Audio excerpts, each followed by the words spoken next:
Hello, everybody. My goodness, you take a week off and you can't remember where your buttons are or whatever's going on. How are you, everybody? Welcome to the show. This is Adventures in Truth Livecast. My name is Jim Case, and I'm thrilled that you're here. Welcome. And we're going to have an amazing show today. I'm excited to welcome back to the show Bill McKenna, who is the founder of Cognomovement. And we're going to talk about awakening. We were talking and just kind of exploring this idea of awakening. We hear it a lot in the spiritual community. We hear it a lot, kind of all going around. And I thought, it might be fun to talk about because there's so many elements to it. And I don't think it's it's not a one-hit wonder. This is an evolutionary process. And I see the awakening is there's a beginning point, and I think it keeps evolving. I was just looking because I wanted to say, I always like to look at how things are defined according to the mass consciousness. And spiritual awakening is an awakening of a dimension of reality beyond the confines of ego. The ego is our exclusive sense of self, or the I. This awakening occurs when, for whatever reason, the ego somehow lets go so that the higher self and spirit can arise within. So that's an interesting platform or a place to start with the conversation. I think it's going to be a fun conversation. So I'm glad you're here. If you have been with us before, you can watch us on E360 TV Live. You can check us out on YouTube Live, and we are currently on Facebook Live as well. If you go to the to Adventures in Truth Facebook page, you can interact with the show and ask Bill and I questions or leave comments, and we'll respond to them while we're on the air. But if you're on any of those places in Facebook or YouTube, please subscribe and like and share. You can share the window, and you can watch this anywhere that you share it on Facebook. So we love that you're here and excited to share the show with you. So before we dive in, we're going to take a quick break, and we'll be right back, I think. Yes. All right.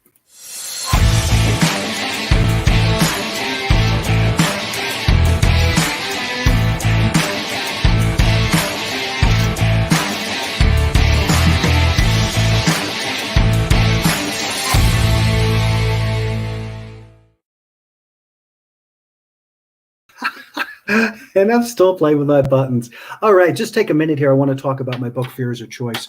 And just let you know, it's available on Amazon and Barnes & Noble and IndieBound, and pretty much anywhere you can order a book, you can get it as and Kindle as well.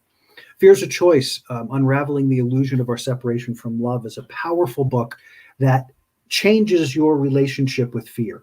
And that happens because we go through the evolution in 3 stages of how fear is sort of evolved into the human experience, and then specifically how we use fear in our own experience, and then how you can change that relationship with fear so that as you move into the world, you are embracing your opportunities and recognizing that fear can be a tool to guide you to understanding more about yourself. But ultimately, changing the relationship with fear changes everything.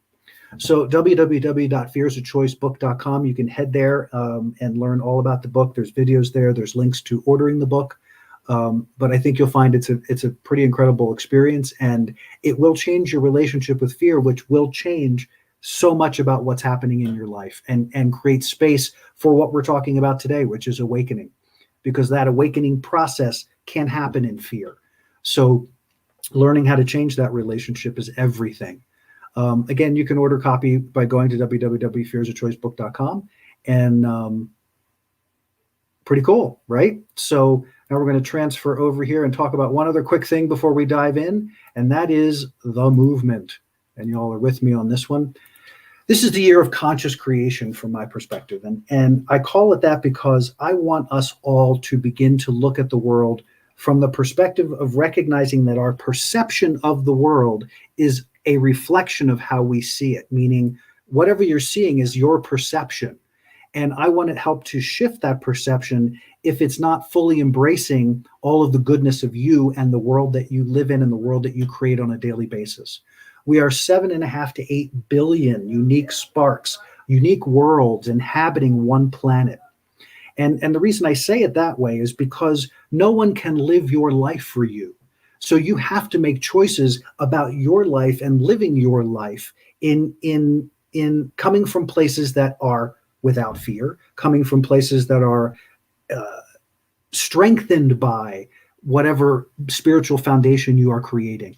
My world is good is a powerful statement that's simply about a neutral positive statement that you bring to your world, and that helps to infuse a perception of your world in your world.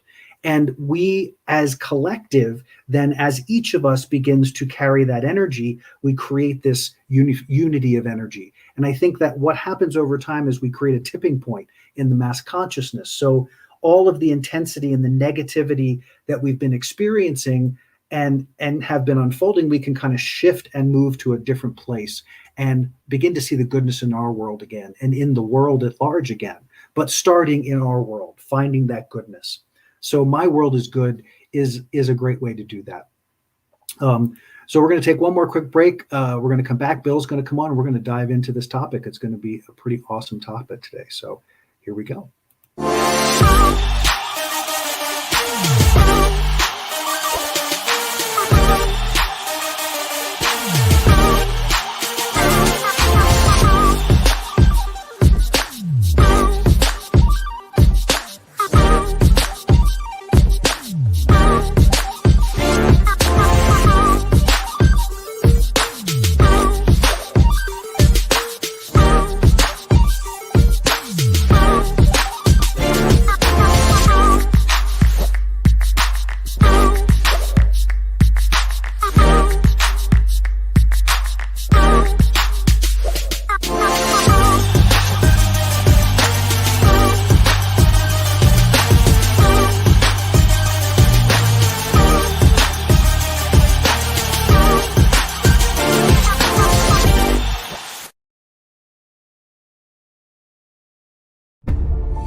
All right, and we are back. Hi, Bill. How are you? Good to see you. Thank you for putting up with all my pre-show fun. Right. How are you? Good to see you again. Excellent. Thank you for having me on. You're welcome. Guys, if you haven't met Bill, Bill McKenna, I'm going to take a minute here to share a little bit about your background. Bill is a marathon runner, a martial artist, a helicopter pilot, and former adrenaline junkie turned spiritual teacher. Bill has pioneered groundbreaking method for creating massive change and shifting perspective and raising consciousness, and that is called the Cognomovement. He's the author of The Only Lesson and of course, the founder of this Cognomovement, which he's going to talk with you about a little later.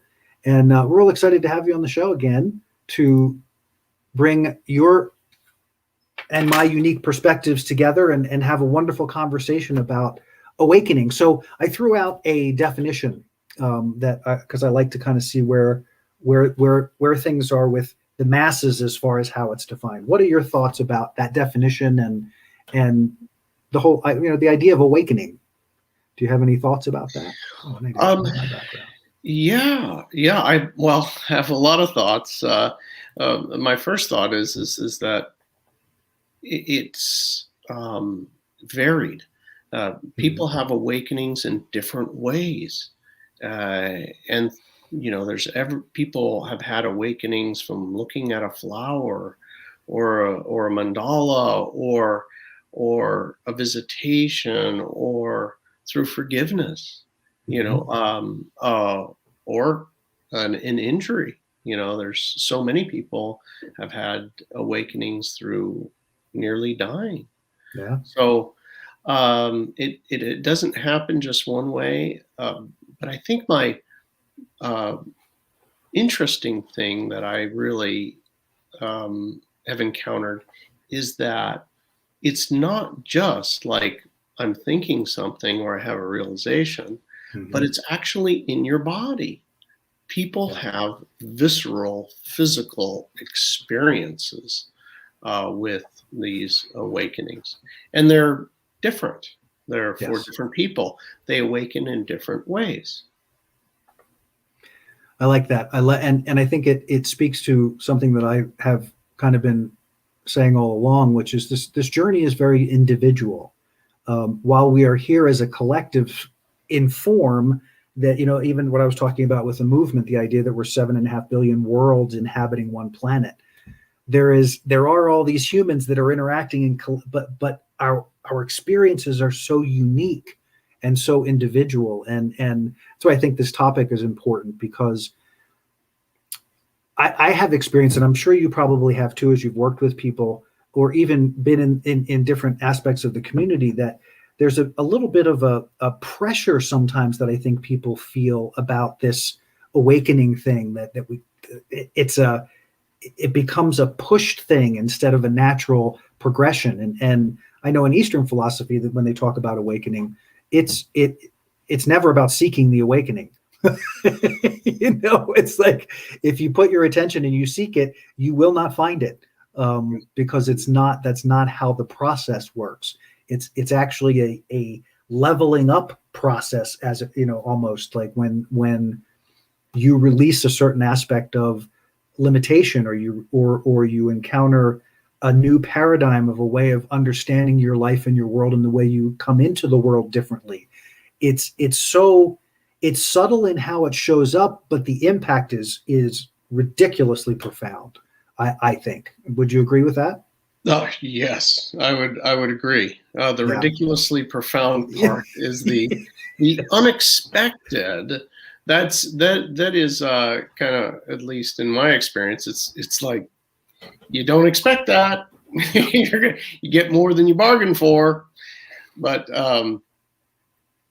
another way that I like to look at that same thing is that we simply are changing our understanding. We have a certain understanding. For me, it was anger, resentment, and the understanding is that I had every right to be angry and resentful, and that it was right and just. And then the shift in understanding that actually maybe something like forgiveness actually would be in your own selfish best interest. And the paradigm shift and the new understanding, and with these new understandings, there's the piece of chocolate, if you will, a jujube. There's a benefit in the new understanding. Always. Yeah. I like that. We're going to dive more deeply into that, and we're going to get into some of the details of our own personal experiences, which is what led to this conversation, because we come at it from similar places, but our experiences in coming into it are vastly different. And so we're going to have that conversation right after we take a moment to focus. I think especially with this topic, it's a good thing to get all of our energy lined up, because again, I think a lot of people have a lot of questions or a lot of thoughts about, and I'd like to incorporate that energy into our conversation so that as we peel back the layers, we're experiencing and helping others to understand this as deeply as we possibly can. So I'm going to send you to the green room for a few minutes. We're going to have a little meditation process, and we'll be right back. Or you'll be right back. All right. So let's take this moment to focus. Excuse me here. I like to really, sorry, my green screen is fussing and I want to fix it. Give me just a moment. Okay. Goodness gracious. All these technical things. So I took a little time off, and it was wonderful. And coming back in, I'm excited to be here and ready to get my energy aligned with all of you as well. So I like to put my money where my mouth is, in that I encourage you to have a good foundation of daily practice, and also to work with the breath. So as a part of the show, I take a short segment just to bring us all into an alignment. And so what I want you to do is just to take a deep breath in through the nose and out through the mouth. And I'm going to ask you to breathe in that pattern as we go through this process, in through the nose, out through the mouth, regardless of whether you're focused breathing or whether just relaxed breathing, in through the nose, out through the mouth. And I want you to get settled in where you are, and I want you to feel yourself, feel into your body, get present in your body, wherever you are, whether you're sitting or standing or laying down, and just allow your eyes to close, allow yourself to become internally focused. And I want you to become aware as you're breathing. I want you to be aware of your breath. I want you to be aware of how you breathe. You don't have to do anything about it. I just want you to become conscious of how you breathe when you're not directed to breathe. Notice how high it is in your chest or how low it is in your belly. Notice, is it two-dimensional or does it expand three-dimensional? Do you take a deep breath or do you take a shallow breath? Notice all of those things about the way that you breathe, because the more you become conscious of that process, the more you learn to control and manage energy, because ultimately breath is that energy. It is that life force. It is that chi and that prana. So as you take in that energy, you can begin to learn how to really align with that energy and how to manage that energy by learning to manage the breath. So keeping that focus, keeping that intent inside, I want you to become aware of your field. And your field is the energy that surrounds you, all around you. This is the field. This is you emanating into the world. Just become aware of your field. Notice maybe you can see the ends of it. Maybe you can't. Maybe it feels dense to you. Maybe it feels light to you. Just observe what you're experiencing as you observe your field. And then as you observe your field, I want you to notice that there are things that sit in your field, energy, denser pockets of energy that are laying in your field. And those are things that we have attached to, things that we kind of grasp and hold on to. Sometimes it could be something like a shopping list. Other times it's going to be trauma. Sometimes it's going to be an emotional situation. Other times it's going to be a belief system. Sometimes it's a combination of all of those, and those can be a little denser and thicker. But what I would just want you to be aware of it, because we all are attending to things in our energy, even if it's just the peripheral of dog sounds, car sounds, music in the background. Notice what you're attending to. And then I want you to consciously, from this place deep in your heart, in the center of your being, I want you to consciously call your energy into your body. I want you to let all those things that it's connected to, just let them go. If they're important, they'll be there when you release your energy out again. But I encourage you to just pull that energy into the center of your chest, into your heart. I want you to experience the inside of you. I want you to experience the internal experience of you. And so as you bring that consciousness into your body, I want you to let it explore as it goes up and through your head. Explore that brain of yours. Explore the fluid around the brain. Explore the space behind your eyes. Explore down through the neck and feeling all of this musculature and the veins and the arteries, and trace down your brain from the brainstem right into the spinal cord, and let your consciousness run down the spinal cord, and be aware of all the nerves that are coming off the spinal cord, and the fluid that surrounds it and protects it, and the bone that's there, the spine, keeping that vital stream of life force flowing through you constantly. And then as you expand that awareness internally, notice your organs. Be in your chest and feel your chest, feel your lungs and your organs. Again, this is not going to be necessarily as tangible as you're used to, but you're in your internal space. Just let yourself be led by the impressions that you get as you let your consciousness roam around the inside of your body. And continuing to breathe in through the nose and out through the mouth as you relax, as that consciousness helps you to relax and settle into your body and settle into this moment. And as you become present in this moment, I want you to begin to focus your breath now. We're going to focus into a counted breath process. We're going to inhale in through the nose to a count of 4. We're going to count to a count of 4. And at the top, we're going to rest in that fullness. And then we're going to release from the mouth, breathing out through the mouth as you release to a count of 6. And then at that count of 6, we're releasing that long so that we're purging the deepest parts of the lungs and releasing all the old energy and breath so that we make space for all of that new vital life force coming back into the body. And then at the bottom, after you've purged all that energy and air out, you're going to rest in that emptiness for a moment, in that void for just a moment. And then you engage the lungs and consciously pull in that new life force. So here we go. We're going to focus now as we inhale through the nose, inhaling 2, 3, 4, and we're holding in fullness. Good. And then we're breathing out 2, 3, 4, pushing it out 5, 6. Good. Feel that emptiness. Be in the moment of that complete emptiness. And now engage again, inhaling 2, 3, 4, feeling full, feeling fantastic, feeling that great sense of fullness, and then choosing to release it and surrender it by letting go of the breathing through the mouth. 2, 3, 4, 5, 6, completely void now, into the emptiness, purging, being in that complete empty space for just a moment, and re-engaging as you inhale. 2, 3, 4, feeling full.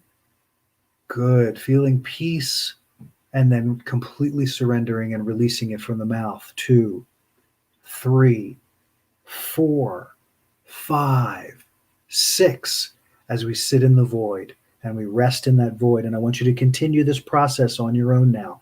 Continue that breath as you inhale. Feel that 360-degree expansion as you inhale, completely filling as full as you can, getting to that rich, full, wonderful place, and then relaxing the body at the top. Relaxing in that fullness as you surrender it, and breathing from the mouth, surrendering to and letting it go until you reach the bottom, till you reach the end of the breath, and then be in that space for just a moment. So you experience the spectrum and continue as you inhale. Good. Feeling that expansion, reaching the top, and then conscious and relaxed release as you let it all go and come down to that space at the bottom again, and being and relishing in the emptiness. And as you continue that cycle, take in these words and just feel them in your system, feel them in your body. I am the evolution of God realized as matter. I inform and guide that expression as the pure expression of God. I show up as God. I connect as God. I align as God. I am creation realized. And from that, I create, expand, and engage. I am. And feel that powerful I am bursting from your heart as you surrender and release your field again, letting the field expand out to its natural state. That's cleansed now, that you've opened and purified with your breath, with your focus, with your intention. And be now fully present in this moment with us as I bring Bill back in to join us as we carry on this powerful conversation about awakening. Beautiful There's meditation. Bill. Thank you, brother. All right. So we were at the beginnings of kind of definition, and we immediately got into the discussion of the levels of the experience and the intensity of the transformation that goes on around the awakening. So I would like just to kind of talk in more real practical terms, and I'm going to let you start us off in just sharing. Let's talk about the first part you remember of your own transformational awakening experience, and why do you label it that way? What is it about that experience that was that awakening to you? Well, it wasn't something. It's a loaded question. Right? Yeah, that wasn't something I was prepared for. I didn't really know anything. I mean, I had no idea about any of this stuff, nor was I really interested. So it just kind of happened to me. Mm-hmm. Or for you? For me, right? And it started with there was kind of a long lead up to it, but ultimately it started with forgiveness. I had a kind of a Lemony Snicket's type of series of unfortunate events that led me to consider forgiveness, and I did it selfishly. I knew somebody who was highly intuitive, and that person, uh, um, I wanted to understand them better, so I read a bunch of books about intuition, Mhm. and all the books said, if you forgive, if you want connection with that realm, right, the psychic realm, the big block is resentments, Mm. because it's low frequency, and the intuition is out of love and high frequency. So I was like, and they said, well, you could either have your resentments or you can have your intuition, make a choice. Mhm. So I was like, gosh, I could really profit from that. I think I'll forgive because I ain't gonna get nothing out of it, the other side. So I did that, and uh, and basically they also said, put your attention up here on the top of your head, and Mhm. and at the same time, forgive everybody. And I was just ill prepared for that. I had something, I didn't know anything about energy or the energy systems. The Mhm. word chakra was foreign to me. And anyway, turns out we have these energy centers in our body, and there's one here. It's called your crown. Anyway, that opened up, uh, and very, very suddenly, and remained that way. And it was kind of later on to find out that that was kind of the goals of the yogis, right, to Mhm. ultimately open their crown. Well, anyway, I hadn't had the rest of everything kind of lit up or Mhm. awakened, but that opened up, and a lot of information, and at the same time of information, a lot of euphoric type feelings, and to the point of it was like being drunk, being on morphine. Mhm. Hmm. It was quite physical, to the Mhm. point where I was like, well, I need to talk to a doctor. Medical. I've got a medical situation here. Yeah. That's because you wake up kind of drunk, go to sleep kind of drunk. It's like goes on and on and on. But anyway, I found the appropriate teachers. Cool. Yeah. Well, I think that's the interesting thing, and it's different. And as we talked about, it seems to be different. I've had different experiences personally. As you were talking, I was also trying to think back to. I know a couple key places when I went through when I went to go train in higher brain living originally. Um, I went to the training never having had experienced the process because it wasn't anywhere in the country yet. But the impact that I had seen during a demonstration that I attended in San Diego was quite profound. So my first experience of the process was on a table in a room full of 100 people going through a training program, and it was an extraordinary unfolding that went on in that particular situation went on for an entire 10 days, because it kept the first experience kind of cracked something open in me, because those of you who don't know that system, it's a process of activating the energy system in a way that stimulates the prefrontal cortex of the brain, which opens up uh, a greater connection to possibility and potential and all the higher levels of experience that we have or have available to us.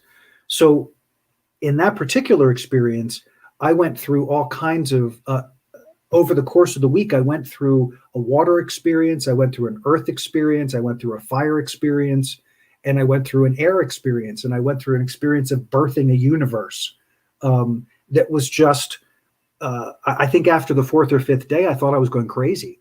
I remember sitting on the table talking to one of the facilitators, sobbing because I had another envision of things that I'm going, what is going on with me? I've never had these experiences before. And suddenly I'm having them one right after the other, but they're laced with, it's not a linear experience. I think you referenced that before. It's a whole body, whole being kind of experience that is difficult to explain in minutia, because it's very deeply personal to my way of experiencing it. Meaning, I don't know that someone having my experience would have the same experience, because it's all my energy, my field, my history, my DNA, my lifetimes, all of it coming together in that one spot, in that one moment, and kind of flipping the script on what I understood myself to be prior to that moment. And so that began, so I started there because that was the most obvious one, but there were many times prior to that led me to that moment, because that moment led to many other moments, which then led to an experience in Peru, which was a whole Kundalini awakening. And that was a whole other level of experience that cracked a lid off of another, another level of experience. And I keep saying that word, but it's hard not to kind of get caught in the cycle, because that's what it feels like. It sort of loops, and then it loops again, and then it loops again, or spirals again, whichever way you want to go with it. So it's a profoundly transformational deal, and a deeply personal one that takes a lot of time to integrate. And that's something that I think is really important to the process as well, because I know when you and I have talked about your experience, it took you quite a long time to integrate that experience, did it not? Oh yeah. And it is so overwhelming that you're barely functional. You're going through life and you're functioning and, paying the bills and doing stuff, but it's to integrate the experience takes time. It also is really good to have, good teachers and books that are going to be appropriate for you. Yeah. You can do it on your own. You can certainly flail about. I had heard from other people that had been through awakenings that they had ended up in, the county mental hospital, and really they didn't belong there. They were merely having this spiritual awakening. And once they, they got out of that, they checked in or whatever, because the family didn't understand what was going on, checked them out, and they could get a little bit of help on guidance on how to control this energy and what it is, because it's something completely foreign. Then life starts to come into a new normal, and as you so aptly put, is that the evolution. There's another new understanding, and there's another new level of actual physical experience in the body. So it's not just like in your head, or I'm having a vision. Right. You're having an experience in the body and Visceral realizations. It is both at the same time. That's my favorite word, visceral. It's a visceral experience. It's a whole body, visceral. Every cell, every aspect of your experience. Yeah. Yeah, you wouldn't have expected that. I think it's interesting, as you were talking again, I'm thinking about the perspective we come from, and how your initial experience was kind of a shocking one. And my initial experience was not in the same way shocking. It was a bit overwhelming, because I think it really, I think, depends on where you're coming from. Because I think some people get shocked into because they're trying to force an experience. I know particularly there's many people out there that are craving this Kundalini awakening and getting the Kundalini running and doing the meditations and trying to force the experience. And it's a dangerous thing, because what you don't know can hurt you greatly. And I don't mean that from a fear perspective. I just mean it from a recovery perspective. What I went through in Peru over the course of 3 ceremonies in that process was almost more than I could bear as a human being, and I wasn't resisting any of it.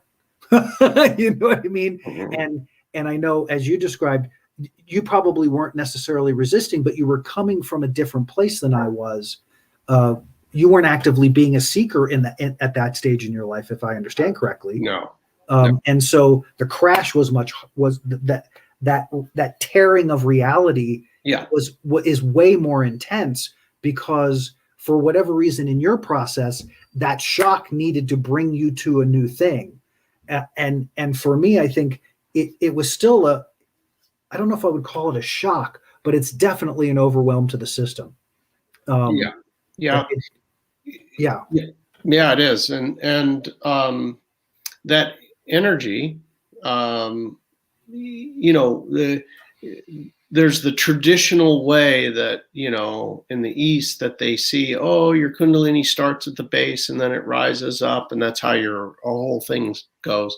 Well, actually, it starts different places for different people. Some people will have a heart awakening, Mhm. or they'll have their crown, or it'll start in their base, the base of the torso, and then they feel this churning in the base, and then it comes up through the body.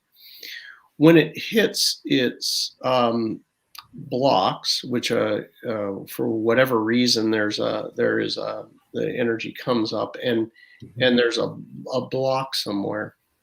For me, I remember, uh, well after this happened, then the Kundalini started happening. It was years later that happened, and it wasn't through all of those things that people try to do to stimulate. It was very, very simple, Mhm. and that was, I was feeling a sense of love for my students, and I was teaching them how to love themselves, like as a feeling, and forgiving themselves and loving themselves, and holding kind of that, I got a good feeling about you, and I'm just gonna, that I don't want anything. It's unconditional, and with that, it started going. Yeah. So I guess that it is that same energy of the universe, which is love, right? It is what is underlying all. So, if I was to recommend somebody, the easiest way to stimulate that is to hold a true feeling of love for another and Mhm. support them in loving, forgiving themselves, forgiving other people, and being in that state will stimulate it when it's really sincere. Yeah. And you won't have to really do much. But even so, for me, it hit my solar plexus. I still remember this. I was on a boat in Coronado, and all of a sudden it was like I was at a dock. There's no waves or anything, and all of a sudden I was like, "Oh my God!" Projectile vomiting. Bah! Wow. So I was running out, and it was like, "Wow!" Anyway, that cleared That's eventually. great. All right, we're going to take a quick break. And when we come back, we're going to have a couple minutes with Bill. Bill's going to talk about Cognomovement and the amazing work that he's doing. And then we're going to dive further into this conversation and just talk about a little bit more about these paradigm shifts and just talking about our experience, so that you can see that as we share our experiences, they're vastly different, yet there's a lot of similarities.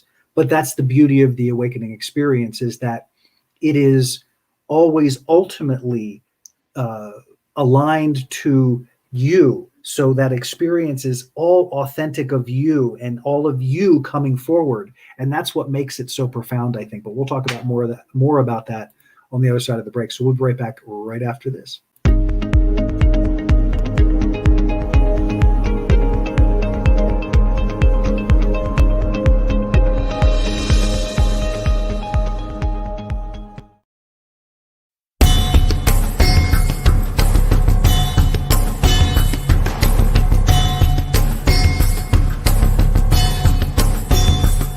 science of transformation method, and I can't tell you the difference that it's made in my life.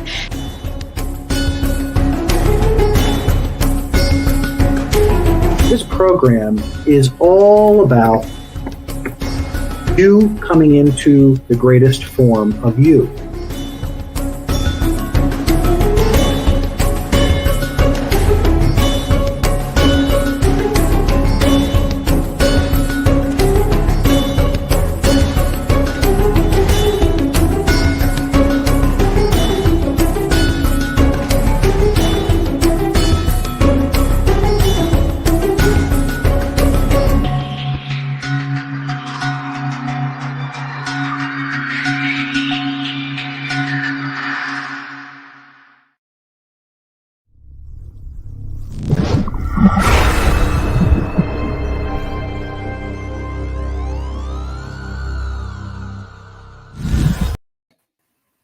All right, turning it over to Bill. Bill, the show is yours.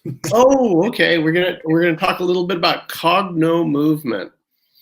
So, I'm Bill McKenna. I'm the founder of Cognomovement. So, Cognomovement is a simple technology that I developed. That it through all kinds of training that I got, I ended up having some new realizations. And these are all based in neuroscience. I know we've been talking a lot about spirituality, but what I discovered is a way to the intersection of science and spirituality and how to merge this to get a result of creating emotional amnesia, craving amnesia, changing your mind about things that you've been stuck on. And what I had discovered is that your stuck thoughts can be transformed very simply with movement. So we utilize your physical body and this ball to create change very quickly. In a nutshell, your subconscious expresses itself through your physical body as a feeling, and you don't even realize it, but you get a feeling. I'm angry. I hate this person, or I love them, or whatever. And with this feeling, or I'm gotta do this, I have to do that, this job is the only job for me, I hate my boss, whatever. With the feeling that's in your body, it stimulates a thought, and then the thought goes back and stimulates the feeling. What we do with Cognomovement is break that cycle to make you free. You'll get all new realizations, and your life and relationships can change really in just one session. We have Cognomovement practitioners all over the place. You can get them. You can go to Cognomovement and not only get a practitioner session, but you could actually do it yourself. We have a basic program where you get your balls, and a training program, videos online that do take you through the entire process and troubleshooting and that sort of thing. The effects of this are really very quick.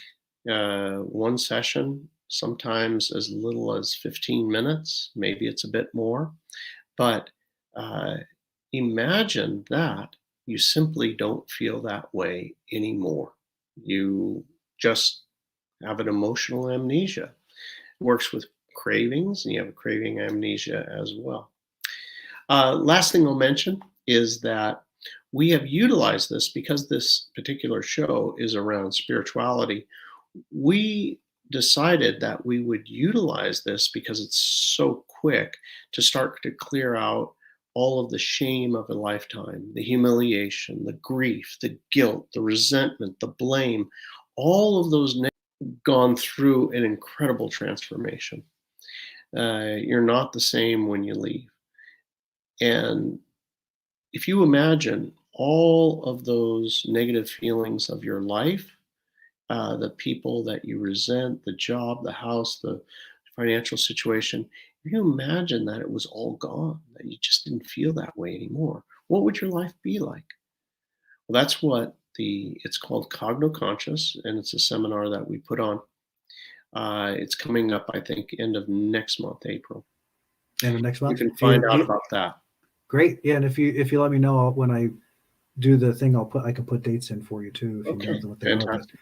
I can tell you guys, Cognomovement, www.cognomovement.com, where you can find out more about Bill and his work with Liz. And I did have a spontaneous session with Liz when she was on the show a couple of weeks ago before the show. And I can tell you that it was pretty extraordinary because, to Bill's point, and this is going to sound funny because I don't remember what we went after, but that's the whole point. We went into the session and we were talking prior to the session, and Liz said, well, hey, let's do this. And so we focused on what it was that whatever was going on in my energy at the time. And we did the process. And when she came on the show a couple of days later, she asked me about it, and I couldn't remember what it was we did. I literally couldn't remember. I knew we had a session, but I couldn't remember why we had the session. It was extraordinary. I mean, Yeah, literally and just that goes with the biggest problem in their life. And I always tell them, bring your biggest problem of your life and do the process, and they forget. It's amazing. It is anyway. Amazing. It is amazing. They can do it on their own. They can get it all on the website. Cool. www.cognomovement.com, guys. Check out Bill's work. It's extraordinary, and I think you'll find it very impactful. So as we dial back into this awakening, we have we still got about 10 minutes left to really dissect this puppy. So one of the things that I thought a lot about is this idea of realizing that you can't make awakening a hunting expedition. It just doesn't work that way. You know, we get so focused in, I think, in spirituality, and particularly from my experience in the spiritual movement, and that there are sort of these guideposts to the spiritual experience, and part of that is the idea of having an awakening. And so people tend to strive for that experience and then become disappointed and frustrated because they don't understand why it's not happening, or they don't understand why they're not getting what they're looking for. Because to the point of the definition and to the point of my understanding, it's about a change in the way you use your ego. And when you surrender those aspects of the ego, or when it's time to surrender those aspects, maybe more to Bill's case, maybe there was some aspects of ego that it was like, hey, time to pay attention. This isn't serving you. But I think the awakening still happens in some fashion the same way, in that when it shows up, it's showing up because you've prepared the soil for it in your own experience. Meaning, you didn't. What am I trying to say here? It's the idea of, it's not hunting. You can't go after it. You have to go through the process of, you're going through the process of understanding who you are, building that relationship with self. Maybe you're starting to build a foundation for understanding life in a different place than you've always understood it before. But it's having to take those steps, I think. I'm kind of getting lost in the concept here. Maybe you can help me, Bill, with yes. I see you kind of agree. Here's see if this resonates with you.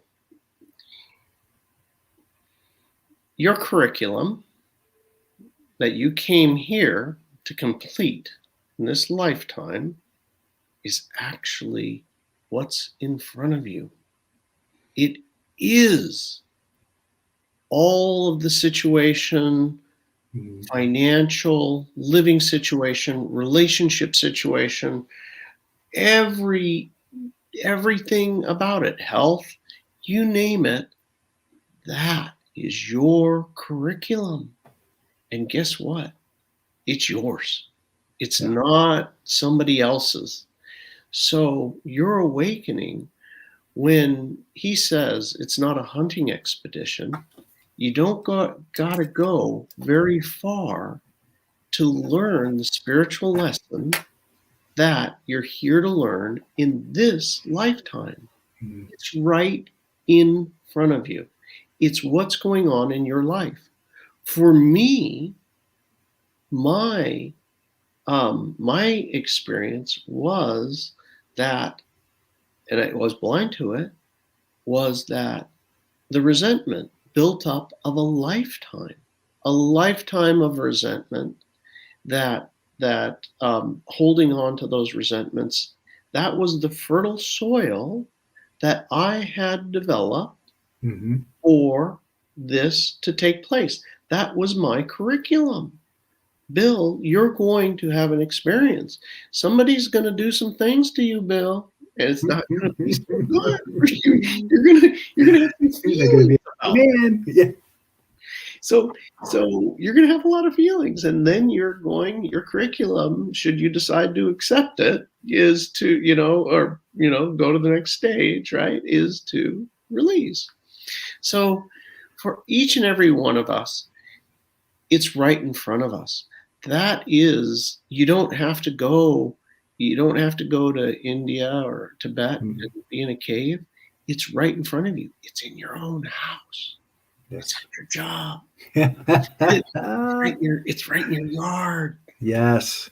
I love that. And I love that perspective because, again, I wrote down when you were talking was, it's the difference between life happening for you and life happening to you. And that when you recognize that what you have created, you've created for your benefit, even if you think it doesn't feel good, you've created it to move you to a new place.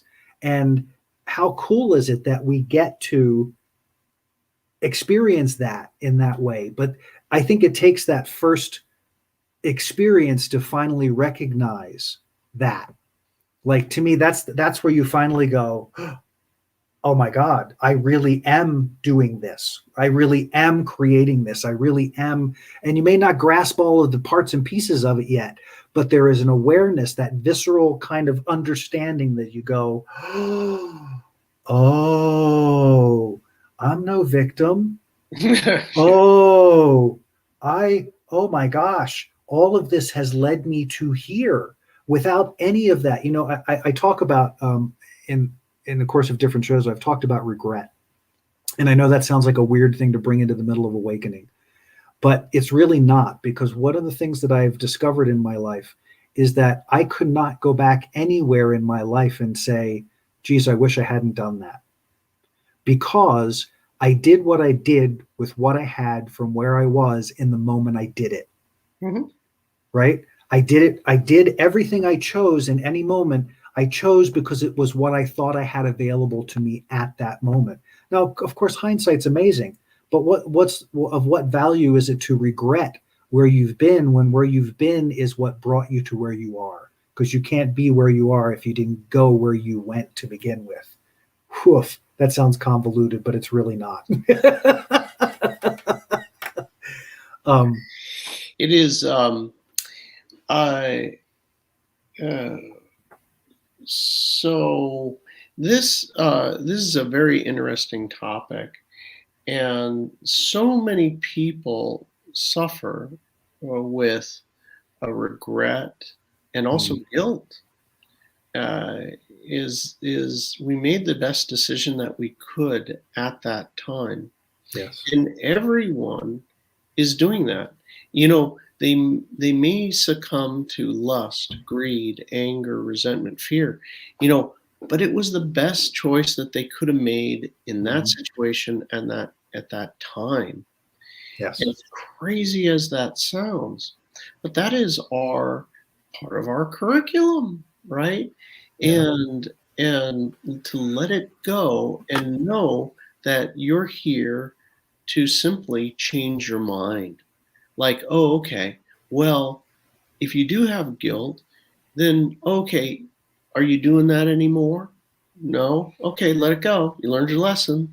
Guilt only serves you for about 3 seconds. And regret, there's nothing we can't do. So just to let go frees yourself. And with that, you may get, right now, if somebody's on this call listening and they do that, truly let go, they may feel this rush of heat. And that is that beginning of that awakening. Yeah. There's all kinds of different experiences that can be had there, but I love what you said about it, and just recognizing that it's all part of the package, that when you shift out of that. So the awakening thing, we're talking about, it's not a hunting expedition. The evolution that you choose to go on by being a seeker, by being someone who knows that there's more to this life experience that you haven't quite found yet, that yearning, that desire, that momentum is what leads you down the path to the things that are looking to be changed in your consciousness, particularly with regard to the relationship of your ego and your soul. We come in trained into an experience that the ego is what it's about. We're supposed to fight, we're supposed to push, we're supposed to drive, we're supposed to do all of this supposed to stuff to have a fulfilling life. And if at any point, and at some point, anyone who's on a path comes to the realization of, yeah, no, that doesn't fly. In whatever version you have of that, which you, as you described, could be everything from guilt and shame to anger, resentment, can be all kinds of a spectrum. Some people find it's a joyful experience, but initially I think it's a little more challenging because literally it's ripping the fabric of reality as you understood it and creating a paradigm shift in your reality that really turns things topsy-turvy for a little bit, because everything you thought you knew doesn't apply once you cross the threshold. And that continues. It's like a stair step. That never changes. So you go through an awakening, you go and you have an understanding and you gain this clarity about who you are in your life, and you start to apply that energy in your life, and then you encounter another doorway. And then you get to say, okay, I'm surrendering some more. And then you jump through that doorway and the paradigm that you were living in completely flips on its head again. And you're going, wait a second. I spent 5 years coming to the place of understanding about my ego. And then I crossed this threshold and it's completely flipped from what I thought I understood. But the difference is you're in a completely different place when you understand it. And it's better and better. And better and better. And that's the truth. Bill, we're down to about a minute and a half, and we could carry this conversation on, I'm sure, for another hour, because there's so much to it. But take a minute here, if you would, and just from your viewpoint, from your vantage point in your own process, what would you share with our listeners today that you think would be of value to them in helping them to settle into their own experience and just allow awakening to unfold them? Good question. Love it. First of all, I would say, like we already discussed, whatever's going on in your life, that is what you're here to deal with. And there are some real basic things that you can, basic lessons that we're here to learn. One of them is, if it's an outside thing where you're not having pretty bad feelings about somebody doing something, well, try these 3 words: is have I ever? And the essence of it. The first is going to be denial, and then just ask yourself that. Let yourself see that where you have, and then simply change your mind.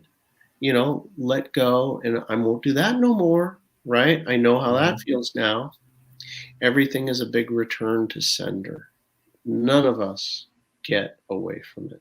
Nope. And lastly, I'd say forgive yourself and love you as a feeling. You're all right.